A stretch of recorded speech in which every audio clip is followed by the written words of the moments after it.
Hey, what's going on YouTube? It's the Mouse Lady here, and today we are going to be taking a look at the Pulsar Gaming Xlite in black, and I'm going to be going over my experiences with the mouse to let you guys know what I think about it. So with that being said, let's talk mice.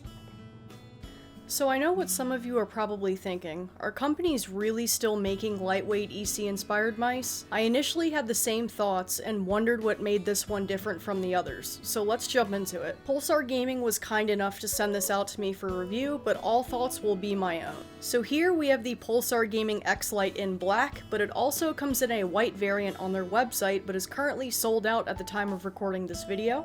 This mouse will run you $60 US and is of course a right-handed ergo shape and will best suit people with medium to large size hands. On my scale with some cable and one of the grips on, it weighs in at about 52 grams on my scale, and they advertise it to weigh about 49 grams without any cable on their website. The unique things about this mouse are going to be the vertical slits they used on the mouse instead of the usual honeycomb design that we see on other lightweight mice on the market, but the most unique thing about this mouse is the endoskeleton design on the bottom, but more on that later in the video. The Xlite houses a 3370 sensor that I had no issues with whatsoever in the 2 weeks that I've been testing and using this mouse. Mouse 1 and 2 are using Omron 20M switches, which I think we can all agree is getting old to see in newer mice when companies are starting to use the Kale GM 8.0s more often now. Sound test on these switches later in the video, of course, as usual. There's no DPI button on the mouse itself, but there is software for it, which I will link down below. For mouse feet, you get small, pure virgin PTFE feet that are similar to the bottom Razer Viper Ultimate feet in terms of the way they look. The edges are rounded too, and the feet that come on the mouse come in at 0.6 millimeters and give you an extra set in the box, which are 0.8 millimeters thick. You also get grips with the mouse, which to me feel very similar to the Razer branded grips, but I'll go more in depth on the grips later in the video. And it of course comes with the ever so praised micro bungee that sticks to the bottom of your monitor. Again, more on this later in the video as well. The dimensions of the Xlite are roughly 122 millimeters long, 66 millimeters at the rear, and a height of 42 millimeters at its tallest point, making it a little bigger in every way than the EC2. Now that we have specs and features out of the way, let's get into how the mouse fits my hands and if I recommend this mouse for us small-handed folk.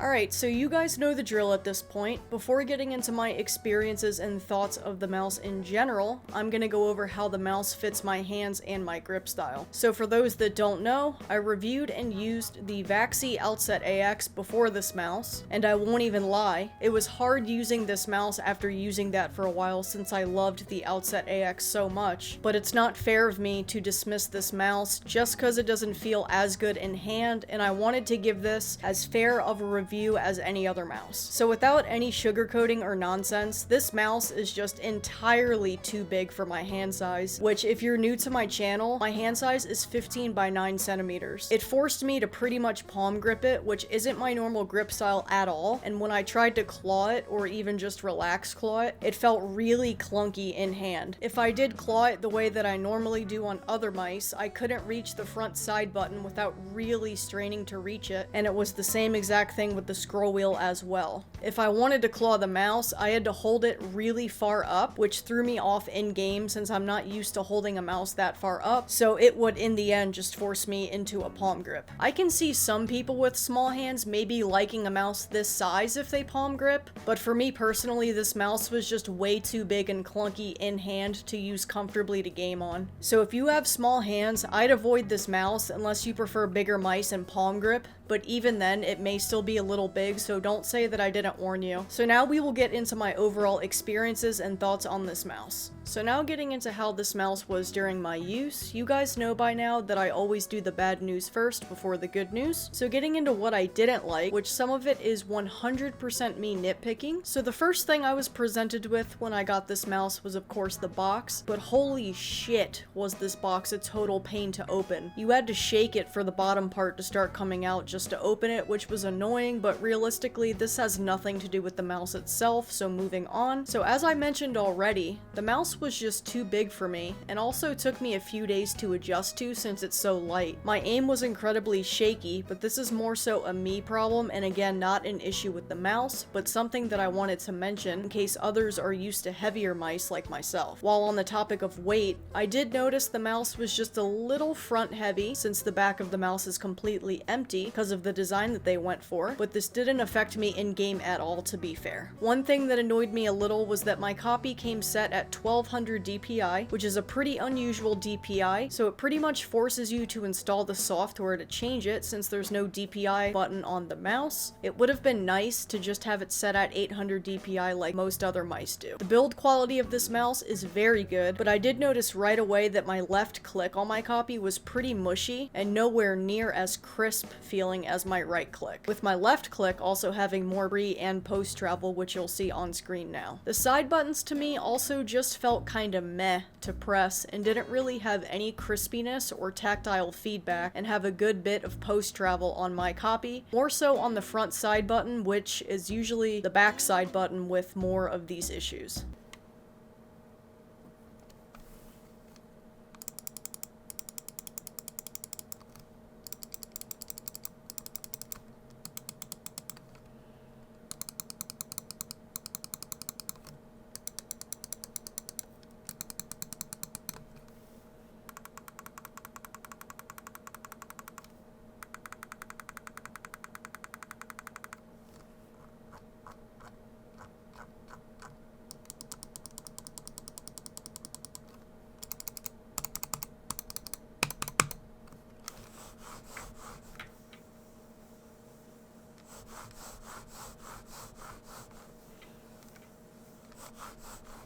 This isn't really a negative, but something I wanted to mention. The scroll wheel on my copy is very soft with slightly defined steps, but it's on the harder side to depress. I did find myself over scrolling while switching weapons in game until I got used to the scroll wheel on this mouse. Another thing I wanted to mention were the feet that come on the mouse were very scratchy at first until they broke in. Also, I noticed on rougher pads like the Hien, if you push down into your pad to stop or you're heavy-handed, the back of the mouse will rub against the pad and make this kind of a loud scratching sound, at least with the 0.6mm feet. I didn't get a chance to use the 0.8mm feet that come with the mouse too. Probably my biggest complaint on this though is the stock cable. This mouse is just so light that the stock cable feels so heavy, and it isn't flexible at all, and sort of reminds me of the stock Viper mini cable, but at least they give you the micro bungee to help with this issue. Like I said, a lot of these were just me nitpicking since that's what my job is as a reviewer. So moving on to the things that I enjoyed about this mouse before closing out the review. Now finally, to give the mouse some praise, and Pulsar Gaming too, since this is their first ever mouse, one thing I really enjoyed were the vertical slits on the mouse over the honeycomb holes that we see on a lot of other mice on the market these days. These made the mouse way more comfortable to hold, made my sweaty hands less of an issue, and allowed me to get a better grip on the mouse, especially on the sides. I was able to use this mouse without the grips, without constantly having to readjust my grip due to sweat, plus the coating doesn't seem to be a massive fingerprint magnet either, at least when I was testing it. I would like to also talk about the included grips that come with this mouse. You get your usual grips for mouse 1 and 2, the sides, but they also include grips for the side buttons, which you really only see on certain BTL grip models, so I loved seeing this and wish other companies would start doing this too. These grips are very good in my opinion, and if I had to compare them to any aftermarket grip, it would be the Razer branded grip tape, but just a little bit thicker and a little more plushy. The grips are very soft, pretty grippy, and didn't seem to wear down at all during my testing with them. Really good grips in my opinion. Awesome job on these, Pulsar. The one thing that seems to attract a lot of hype surrounding this mouse is the included micro bungee, and I'm one of the people who fell in love with it. It's such a good and simple idea that I can't help but wonder how another company hasn't already thought of this first. It sticks to the bottom of your monitor, and they give you an extra adhesive strip in case you need to move it, and it's so easy to set up and keeps your desk clutter-free if that's what you prefer. Plus, it negates having to spend more money on a bungee if you do not have a bungee yet. They also just started selling these standalone for $10 a piece on their website if you wanted to buy one or a few for yourself. itself. I also wanted to acknowledge the fact that they include another set of feet in the box in case you wanted thicker feet, the second set being 0.8 millimeters thick like I mentioned earlier, which are about the same thickness as most aftermarket feet like core pads, which gives the mouse more of a value having these items included for sure, which we just love to see this. The major thing I wanted to commend Pulsar for though is the build quality on this mouse. It is absolutely insane and better than a lot of other lightweight mice we see, which is crazy considering like 75% of the bottom of this mouse is gone due to the endoskeleton design. I get no flexing or creaking on the mouse unless I squeeze it unnaturally hard or if I push into the beams on the bottom really hard. So excellent job on the build quality, Pulsar. It's honestly really impressive. Even though I complained about pretty much being forced to install the software if you wanted to change the DPI, I do like how you have a debounce time slider, a double click speed slider, and a LOD slider in case you wanted to change any of these, since other softwares sometimes lack features like that. I also really enjoyed the scroll wheel being more recessed like we saw on the Outset AX I reviewed on my last video. Since my hands are so small, it makes it a lot easier to access for me, but not everybody will prefer that, so I did want to point this out. It's also nice to see a very sleek logo on the mouse so that it's more clean and minimal and not all plastered all over the mouse or all in your face like we've seen on other mice. So lastly, I'll just say that it's nice for people with bigger hands to have more lightweight options now, especially if they prefer ergo shapes that are inspired by the EC shape, since I know the honeycomb holes bother a lot of people. I'm excited to see what Pulsar has in store next. So that will conclude my review of the Pulsar Gaming Xlite, and if you made it this far, thank you so much. I'd appreciate it if you could like and subscribe if you aren't already to see more content like this, and with that being said,